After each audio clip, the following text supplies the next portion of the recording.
A big trip. I'm just leaving, but we wanted to have a little bit of a conference just to announce what's happened, how we've done, and I think it's been very, very successful. We've concluded a really tremendously successful G7 and would like to provide you with an update. And you know, the gentlemen up are the legendary Larry Kudlow and the legendary John Bolton. We had a good meeting both on defense and environment and, frankly, on tariffs, which are what we're here for. First, I'd like to thank Prime Minister Trudeau for hosting this summit. It has worked out to be so wonderful. The people of Canada are wonderful, and it's a great country and a very beautiful country, I might add. We tackled a variety of issues and opportunities facing our nations. At the top of the list was the issue of trade, very important subject because the United States has been taken advantage of for decades and decades, and we can't do that anymore. We had extremely productive discussions on the need to have fair and reciprocal, meaning the same. People can't charge us 270% and we charge them nothing. That doesn't work anymore. I made a lot of statements having to do with clarity. We want and expect other nations to provide fair market access to American exports, and that we will take whatever steps are necessary to protect American industry and workers from unfair foreign trading practices, of which really there are many, but we're getting them straightened out, slowly but surely. We also discussed the issue of uncontrolled migration and the threat that it poses to both national security and other groups and countries and our citizens and quality of life. We're committed to addressing the migration challenge by helping migrants to remain and prosper in their own home countries. A wide array of national security threats were addressed, including the threat of Iran. The G7 nations remain committed to controlling Iran's nuclear ambitions. With or without them, those ambitions are going to be controlled, along with efforts to combat terrorism and extremism and those who spread this deadly ideology. The nations of the G7 are bound together by shared values and beliefs. That came out loud and clear. Each of our nations is totally unique with our own people and our own sovereign obligations, but we can coordinate together and achieve a common good, a good for all of our people, all of our nations. We're linked in the great effort to create a more just, peaceful, and prosperous world. And from the standpoint of trade and jobs and being fair to companies, we are really, I think, committed. I think they are starting to be committed to a much more fair trade situation for the United States, because it has been treated very, very unfairly. And I don't blame other leaders for that. I blame our past leaders. There was no reason that this should have happened. Last year, they lost 800, we as a nation, over the years, but the latest number is $817 billion on trade. That's ridiculous, and it's unacceptable, and everybody was told that. So I don't blame them. I blame our leaders. In fact, I congratulate the leaders of other countries for so crazily being able to make these trade deals that were so good for their country and so bad for the United States. But those days are over. In just a few minutes, I'll be leaving for Singapore. I'll be on a mission of peace, and we will carry in, really, in my heart, we're going to be carrying the hearts of millions of people from all over the world. We have to get denuclearization. We have to get something going. We really think that North Korea will be a tremendous place in a very short period of time. And we appreciate everything that's going on, and we appreciate the working together with North Korea. They're really working very well with us. So I say, so far, so good. We're going to have to see what happens, and we're going to know very soon. So I'll be leaving as soon as we're finished with this conference. I'll be leaving. And I very much look forward to it. I think it's very important for North Korea and South Korea and Japan and the world and the United States. It's a great thing. And we'll see what happens. Okay, any questions? Yes, yes. Mr. President, you're about to embark on what may be the most important meeting you've ever had in your life. What's in your gut? Needles of steel nerves or butterflies? Can you describe how you feel? Well, there's always everything. It's really, this has probably rarely been done. It's unknown territory in the truest sense. But I really feel confident. I feel that Kim Jong Un wants to do something great for his people, and he has that opportunity. And he won't have that opportunity again. It's never going to be there again. So I really believe that he's going to do something very positive for his people, for himself, his family. He's got an opportunity the likes of which I think almost, if you look into history, very few people have ever had. He can take that nation with those great people and truly make it great. So it's a one-time shot, and I think it's going to work out very well. And that's why I feel positive, because it makes so much sense. And we will watch over it, we'll protect, and we'll do a lot of things. I can say that South Korea, Japan, China, many countries want to see it happen, and they'll help. They'll all help. So this is a great time. This has not happened in all of the years that they've been separated by a very artificial boundary. This is a great opportunity for peace and lasting peace and prosperity. Yes, ma'am. President, did you raise bringing Russia back into G7 during your meetings? And when have you last spoken to Vladimir Putin? Do you expect to meet him in Vienna this summer? Yeah, I have not spoken to Vladimir Putin in quite a while. It has been discussed. We didn't do votes or anything, but it has been discussed. Some people like the idea of bringing Russia back in. This used to be the G8, not the G7. And something happened a while ago where Russia is no longer in. I think it would be an asset to have Russia back in.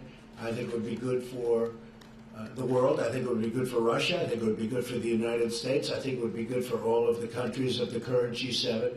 I think the G8 would be better. I think having Russia back in would be a positive thing. We're looking for peace in the world. We're not looking to play games. Okay, question? Yes. Mr. President, excuse me. You said that this was a positive meeting, but from the outside it seemed quite contentious. Did you get any indication from your interlocutors that they were going to make any concessions to you? And I believe that you raised the idea of a tariff-free G7. Is that? I did. Oh, I did. That's the way it should be. No tariffs, no barriers. That's the way it should be. How did it go down? And no subsidies. I even said no tariffs. In other words, let's say Canada, where we have tremendous tariffs. The United States pays tremendous tariffs on dairy, as an example, 270%. Nobody knows that. We pay nothing. We don't want to pay anything. Why should we pay?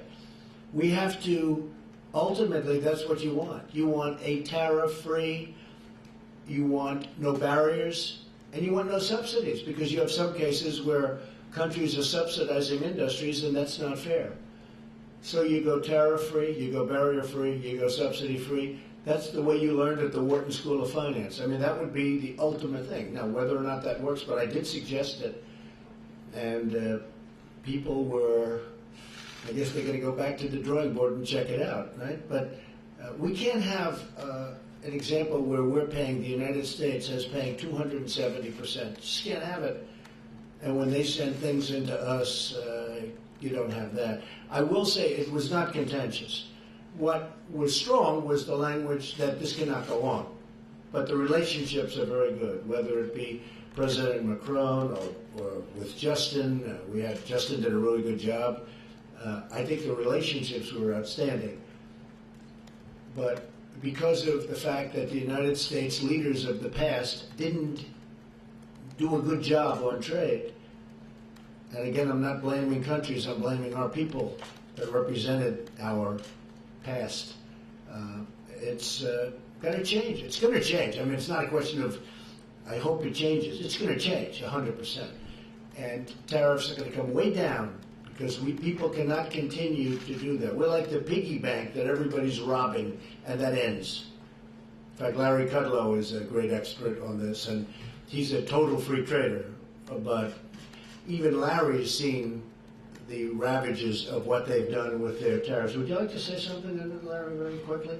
Might be interesting. Well, one interesting point in terms of the G7 group meeting, I don't know if they were surprised with President Trump's free trade proclamation, but they certainly listened to it, and we had lengthy discussions about that. As the President said, well, reduce these barriers. In fact, go to zero. Zero tariffs. Zero non-tariff barriers. Zero subsidies. And along the way, we're going to have to clean up the international trading system, about which there was virtual consensus of agreement on that. And that will be a target. And these are the best ways to promote economic growth. We'll all be better at it. We'll all be stronger at it. So I myself was particularly gratified to hear my president talk about free trade. Thank you, sir. And it's very unfair to our farmers. Our farmers are essentially, whether it's through a barrier, non-monetary barrier, or whether it's through very high tariffs that make it impossible. And this is all over the world. This isn't just G7. I mean, we have India where some of the tariffs are 100%. 100%. And we charge nothing. You can't do that. And so we are talking to many countries. We're talking to all countries. And it's going to stop. Or we'll stop trading with them. And that's a very profitable answer if we have to do it. Yes, sir. Thank you, Mr. President. Another question on trade. You just said that you think that the tariffs are actually going to come down, but it does appear that these various countries are moving forward with retaliatory tariffs on the U.S. Did you get any concessions or any agreements with any of these countries not to move forward with those tariffs, and are you willing to not move forward? Well, if they retaliate, they're making a mistake, because you see, we have a tremendous trade imbalance. So when we try and bring our piece up a little bit so that it's not so bad, and then they go up, right? The difference is they do so much more business with us than we do with them that we can't lose that. You understand? We can't lose it. And as an example, with one country, we have $375 billion in trade deficits. We can't lose. You could make the case that they lost years ago. But when you're down $375 billion, you can't lose. And we have to bring them up. So there's very bad spirit when we have a big trade imbalance and we want to bring it up to balance, just balance. And they keep raising it so that you never catch. That's not a good thing to do. And we have very, very strong measures that take care of that, because we do so much. The numbers are so astronomically against them in terms of anything, as per your question. We win that war 1,000 times out of 1,000. Yes, yes, sir. Are you close to a deal on NAFTA, your press secretary?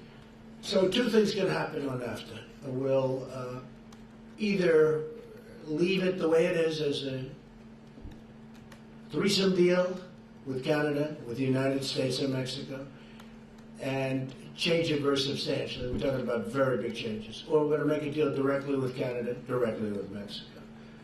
Both of those things could happen. If a deal isn't made, that would be a very bad thing for Canada, and it would be a very bad thing for Mexico. For the United States, frankly, it would be a good thing. But I'm not looking to do that. I'm not looking to play that game. So we're either going to have NAFTA in a better negotiated form, or we're going to have two deals. Does it have to have a sunset clause in it? It'll have a sunset. You have the two sunsets. I mean, you have a ISDS provision and a sunset provision. They've been very heavily negotiated. You have two sunsets, two concepts of sunset. We're pretty close on the sunset division. Okay? Like 5 years, or? Well, we have one that's 5 years. You know it very well. You've studied this very well. Congratulations. That's right. You have one group that likes to have 5 years, and then a renegotiation at the end of 5 years. And you have another group that wants longer because of the investments. So, but we're pretty close. Yes, sir. Mr. President, David Herson from Politico Europe. Just to come back to Russia for a second, there's something that happened that got them kicked out of the G8. Was the invasion and annexation of Crimea. Do you think that Crimea should be recognized with Russia at this point? Well, you have to ask President Obama, because he was the one that let Crimea get away. That was during his administration. And he was the one that let Russia go and spend a lot of money on Crimea, because they spent a lot of money on rebuilding it. I guess they have their submarine port there, etc. But Crimea was let go during the Obama administration. And, Obama can say all he wants, but he allowed Russia to take Crimea. I may have had a much different attitude. But so you really have to ask that question to President Obama. Why did he do that? Why did he do that? But with that being said, it's been done a long time. But you would allow Russia back into the G8 with Crimea still? I would rather see Russia in the G8 as opposed to the G7. I would say that the G8 is a more meaningful group than the G7. Absolutely. Yes. Yes, ma'am. How persuasive did you find the Europeans and Canadians when they made the case to you that you shouldn't use national security as a justification for tariffs? They virtually didn't even make that case. I mean, my case is the fact that it is national security. It's our balance sheet. It's our strength. It's absolutely national security. And if you look at just take a look at our balance sheet. We're going to have a very strong balance sheet very soon because of what I'm doing. We have the strongest economy that we've ever had in the United States. In the history of the United States, we have the best unemployment numbers. Black unemployment, the lowest in history. Hispanic unemployment, the lowest in history. I don't mean the lowest in the last 10 years or 20 years. The lowest in the history of this country. Black unemployment is doing the best it's ever done. Hispanic doing the best. Women are now up to 21 years. Soon it's going to be the best ever in its history, in the country's history. We have to have deals that are fair, and we have to have deals that are economic. Otherwise, that does, in fact, affect our military. Okay? But how do you make that case for autos specifically? Oh, it's very easy. It's economic. It's the balance sheet. To have a great military, you need a great balance sheet. Okay? Yes, sir. Go ahead. As you were heading into these G7 talks, there was a sense that the America's closest allies were frustrated with you and angry with you, and that you were angry with them, and that you were leaving here early to go meet for more friendlier talks with Kim Jong Un in Singapore. And I'm wondering if you view it the same way, and do you view the U.S. alliance system shifting under your presidency away from... Who are you with, out of curiosity? CNN. I figured. Fake news, CNN. The worst. But, I could tell by the question. I have no idea you were CNN after the question. I was just curious as to who you were with. You were CNN. I would say that the level of relationship is a 10. We have a great relationship. Angela and Emmanuel and Justin, I would say the relationship is a 10. And I don't blame them. I blame, as I said, I blame our past leaders for allowing this to happen. There was no reason this should happen. There's no reason that we should have big trade deficits with virtually every country in the world. I'm going long beyond the G7. There's no reason for this. It's the fault of the people that preceded me. And I'm not just saying President Obama. I'm going back a long way. You can go back 50 years, frankly. It just got worse and worse and worse. We used to be a nation that was unbelievably cash flow oriented, had no debt of any consequence, and they built the highway system. We built the interstate system virtually out of cash flow, and it was a lot different. No, we have a very good relationship, and I don't blame these people, but I will blame them if they don't act smart and do what they have to do, because they have no choice. I'll be honest with you, they have no choice. They're either going to make the trades fair, because our farmers have been hurt. You look at our farmers, for 15 years, the graph is going just like this, down. Our farmers have been hurt, our workers have been hurt, our companies have moved out and moved to Mexico and other countries, including Canada. Now, we are going to fix that situation. And if it's not fixed, we're not going to deal with these countries. But the relationship that I've had is great. So you can tell that to your fake friends at CNN. The relationship that I've had with the people, the leaders of these countries has been, I would really rate it on a scale of 0 to 10, I would rate it a 10. That doesn't mean I agree with what they're doing, and they know very well that I don't. So we're negotiating very hard tariffs and barriers. As an example, the European Union is brutal to the United States. They don't take, and they understand that, they know it. When I'm telling them, they're smiling at me. You know, it's like the gig is up. It's like the gig is up. They're not trying to, there's nothing they can say. They can't believe they got away with it. Canada can't believe it got away with it. Mexico. We have a $100 billion trade deficit with Mexico, and that doesn't include all the drugs that are pouring in because we have no wall, but we are. We started building the wall, as you know. $1.6 billion, and we're going to keep that going. But a lot of these countries actually smile at me when I'm talking, and the smile is, we couldn't believe we got away with it. That's the smile. So it's going to change. It's going to change. They have no choice. If it's not going to change, we're not going to trade with them. Okay, how about a couple of more? One more. Go ahead in the back. Thanks, Mr. President. Eliana Johnson with Politico. Yes, hi. Going into these talks with Kim Jong Un, do you have a clear objective of what you want to get out of them? I have a clear objective, but I have to say, Eliana, that it's going to be something that will always be spur of the moment. You don't know. You know, this has not been done before at this level. This is a leader who really is an unknown personality. People don't know much about him. I think that he's going to surprise on the upside, very much on the upside. We'll see. But never been done, never been tested. Many people, the world leaders, I'm talking about world leaders that have been right next to him, have never met him. So we're going in with a very positive spirit, I think, very well prepared. I think, and by the way, we have worked very well with their people. They have many people right now in Shanghai. Our people have been in Singapore. Our people have been working very, very well with the representatives of North Korea. So we're going in with a very positive attitude, and I think we're going to come out fine. But I've said it many times. Who knows? Who knows? May not work out. It's a good chance it won't work out. There's probably an even better chance that it will take a period of time. It'll be a process. Is there a particular outcome that you would look for from this initial talk to judge whether you think things are going well? Well, I think the minimum would be relationship. You'd start at least a dialogue. Because, you know, as a deal person, I've done very well with deals. What you want to do is start that. Now, I'd like to accomplish more than that. But at a minimum, I do believe at least we'll have met each other. We will have seen each other. Hopefully, we will have liked each other, and we'll start that process. So I would say that would be the minimal. And the maximum, I think you know the answer to that. But I think that will take a little bit of time. Okay? Yeah. How long do you think it'll take you to figure out whether he's serious about It's a giving good question. How long will it take? I think within the first minute, I'll know. How? Just my touch, my feel. That's what I do. How long will it take to figure out whether or not they're serious? I said maybe in the first minute. You know, the way they say that you know if you're going to like somebody in the first 5 seconds. You ever hear that one?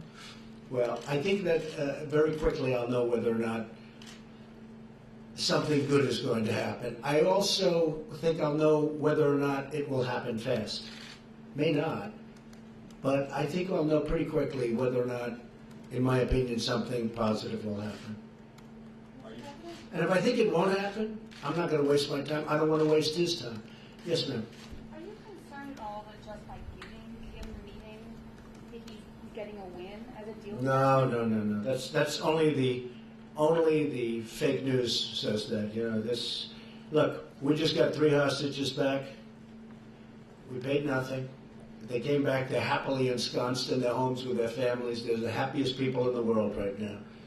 We have gotten. You know, we haven't done anything.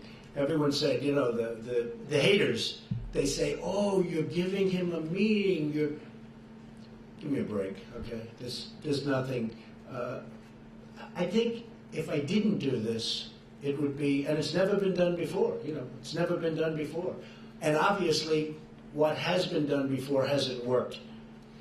And this is something I can't stress this strong enough. You know, I talked about tariffs. That previous people, and I'm not looking to criticize people that were preceding me, but on tariffs, it should have never happened. Well, the same thing on North Korea. We shouldn't be in this position. We shouldn't be in this position on tariffs, where we're hundreds of billions of dollars down to other countries that frankly were never even negotiated with. They never even got spoken to. I asked the top person in China, how did it get so bad? He looked at me and said, nobody ever talked to us. They were missing in action, our leaders. Well, a very similar thing, if you think about it, took place with North Korea. This should not be done now. This should have been done 5 years ago, and 10 years ago, and 25 years ago. It shouldn't be done now. Have you spoken to him at all in the last I can't comment on that. Sir, you've got a plane to catch. Okay, one more Follow question. up on North Korea. Will you raise the issue of the gulags with Kim Jong Un? And We're going to the raise capital every issue. and the capital.